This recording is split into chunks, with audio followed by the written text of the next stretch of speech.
Derrière sa fenêtre hier, Lisa s'est retrouvée malgré elle en plein cœur d'affrontements entre manifestants et forces de l'ordre. C'est elle qui a filmé ces images.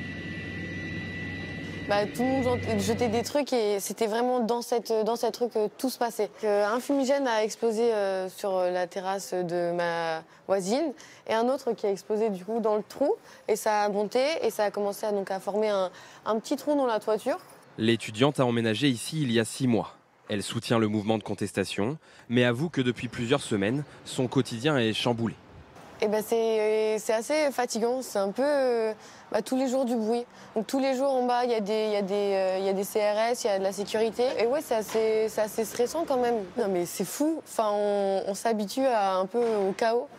Depuis plus d'un mois, Rennes vit au rythme des manifestations, des blocages en tout genre et souvent des dégradations. Le reste du temps, le cœur de Rennes est peu fréquenté. Oh c'est mort. Moi, de toute façon, quand je ne travaille pas, je ne viens pas dans le centre déjà. Donc je reste chez moi et puis voilà quoi. Quand je me balade dans le centre-ville, je ne reconnais plus mon centre-ville. Dans les rues, des vitrines cassées, des arrêts de bus brisés et des distributeurs de banques inutilisables. Une bonne partie des commerces se sont barricadés, comme Angelina, qui dans son centre de bronzage ne voit plus le jour depuis 4 semaines. Au quotidien, ouais, c'est ça, c'est pas marrant. Tous les clients nous disent vous êtes enfermés, vous êtes dans votre bunker, c'est pas l'idéal.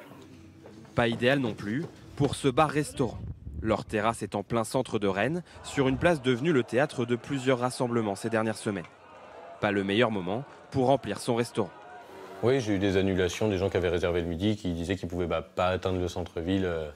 Ils n'arrivaient pas à accéder jusqu'à la place Sainte-Anne, donc du coup, avec annulé. Et puis des gens qui partent comme ça d'un coup, alors qu'on commence à accueillir les gens.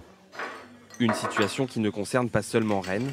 Dans les grandes villes, la baisse d'activité des restaurateurs cette semaine est estimée à 40%.